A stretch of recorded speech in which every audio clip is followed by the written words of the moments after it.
Building the wall was a top promise of the Trump campaign, along with getting Mexico to pay for it. Well, Mexico hasn't paid, but some wall has been built, with more progress made since summer after the Supreme Court ruled President Trump could use military funds.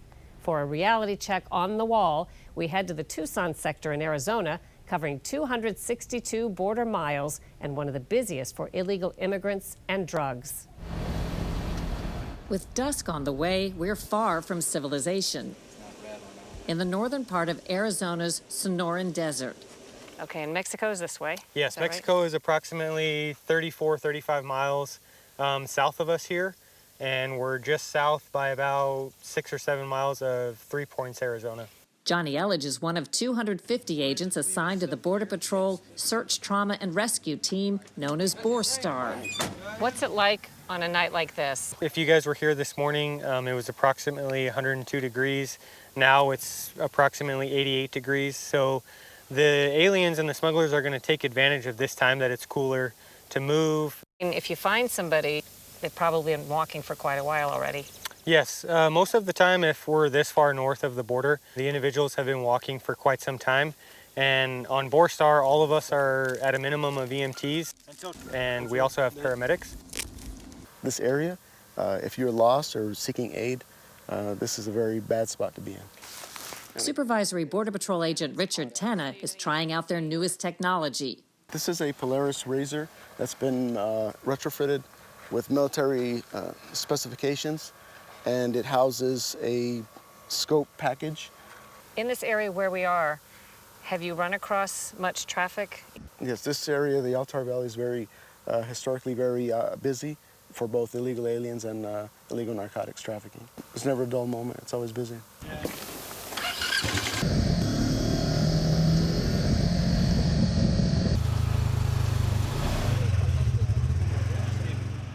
Before long, they spot what they call a quitter, an illegal immigrant who wants to be caught. He's Juan Manuel Juarez Melendez from Honduras. Me llamo Sharyl. Me llamo Juan Manuel. How old are you? ¿Cuántos años? 21. 21. He tells me he came to the U.S. for work. It's the second time he's crossed illegally in 2 months. Because of the blisters, I couldn't continue walking. My last drink of water before this was around 6 or 7 in the morning.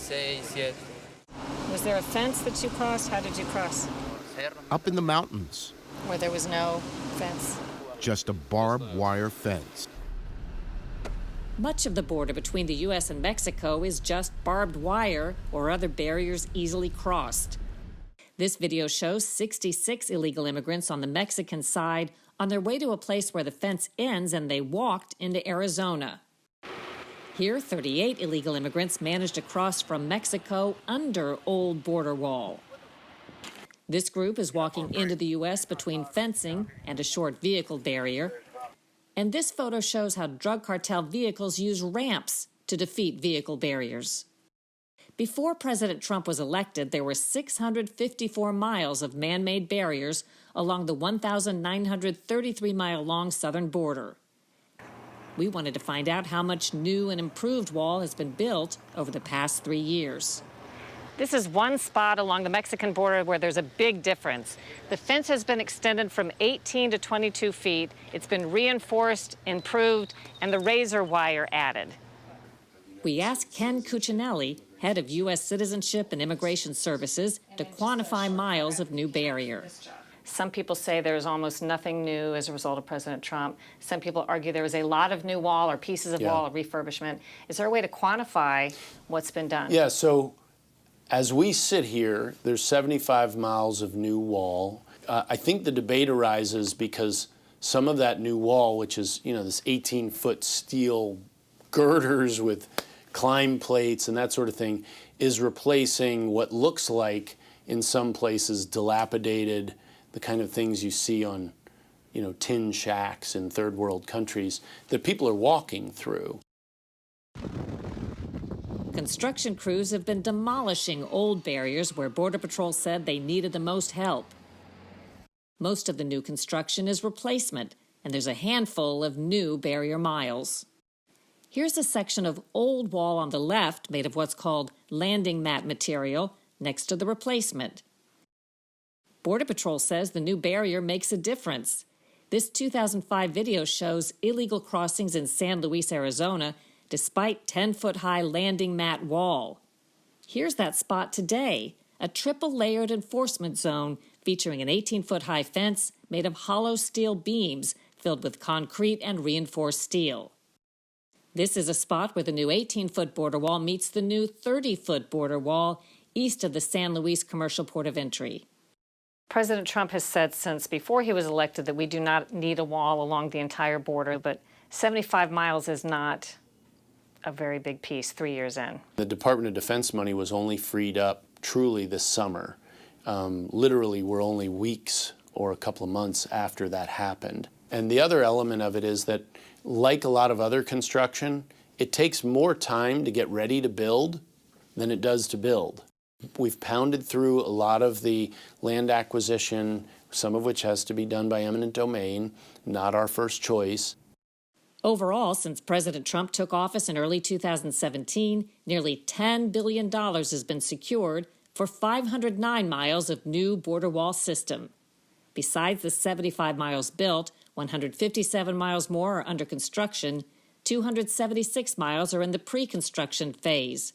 They expect to get to 450 miles by the end of President Trump's first term. There's one more complication. On an air tour with Border Sheriff Mark Daniels, we saw something surprising on the Mexico side, wall prototypes that look like ours. This is obviously built by the cartel, and this is a duplication of what the U.S.-Mexico barrier looks like. And they practice on that before they get to the real one. No sooner do we design a better wall than the Mexican drug cartels find ways to defeat it. Can you run up to the 410 Pearl? Before we leave Arizona, we go on a last call with Border Patrol. Surveillance cameras captured this image of a man getting over the new and improved wall into the U.S., then disappearing into a nearby neighborhood. Looks like a rock was kicked out of the way there.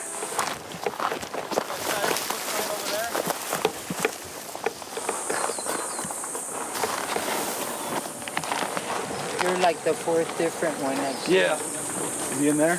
Yeah. He's right around the corner. Agents finally found him in a tree. Over to King Louis, please. I was. His hand seriously cut. In his arm right here, but that's just... Está bien para desprogrammarlos. How do you think he got across? One of the most fortified places. We have a cut in the concertina wire over here. In the areas where we do have this concertina wire that comes all the way down, we've seen a major reduction in crossings in these particular areas. And this used to be very well known for a drug smuggling route. Now we'll see, in this instance, one individual, maybe one or two on a random, on a rare occasion. Since we spoke to Trump officials, by the way, 6 more miles of border wall has been completed for a total of 81 miles. Border Patrol says it costs an average $6.5 million per mile to build or replace fencing. This week, 30 media and tech companies announced they're partnering behind a new national campaign, Protect Press Freedom. But conservative commentator and author Mark Levin argues the modern mass media does not favor a free press. His new book is called Unfreedom of the Press. You wrote the American free press has degenerated into a standardless profession, not through government oppression or suppression, but through self-censorship, groupthink, bias, omission, and propaganda. There's a new doctrine that's being pushed in journalism school, has been for about 30 years, which is to push what's called public journalism or community journalism, which is social activism. And so now you have a lot of reporters, Jim Acosta is a perfect example, who create the drama, then report on their own drama. If I may ask one other question, are you worried? That's enough. That's enough. That becomes news for 5 days. That's enough. The president calls that fake news. He's right. Our news is filled with phony events and filled with propaganda. Your book has a lot of history in it. And one small portion talks about Thomas Paine's Common Sense in 1776. He wrote, advocating for American independence, and you talk about the so-called pamphleteers of that time. The pamphleteers were the great heroes, the first printing presses. These were the men that pushed the American Revolution and the ideas we read in the Declaration of Independence. They wanted to fundamentally transform government, throw off the monarchy and create a representative government.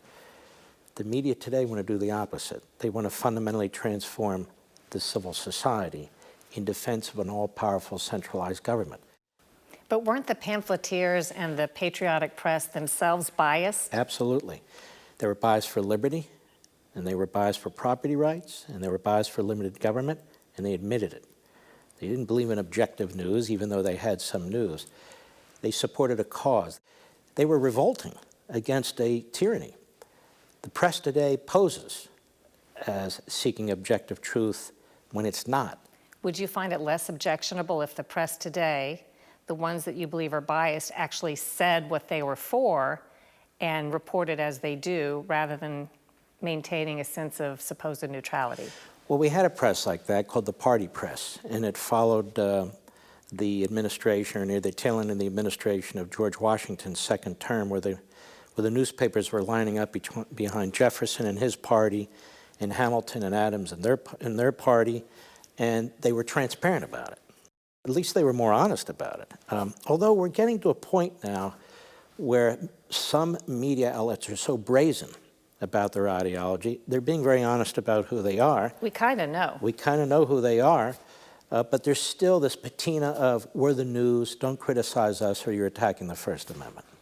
Do you think news should be reporting or interpretation, or some combination thereof, and how would that be structured? I make the point in my book that you really should strive, if you're a newsroom, to separate news from opinion. Stop hiring ideologues in the newsrooms, because it's harder and harder for ideologues to be objective, or as objective as they can be.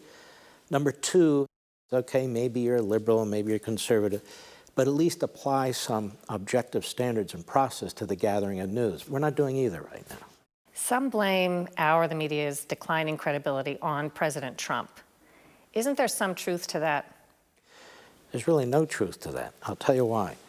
I write in the book and I explain presidents who really endangered the media. Even John Adams, people would be shocked, with the Sedition Act of 1798.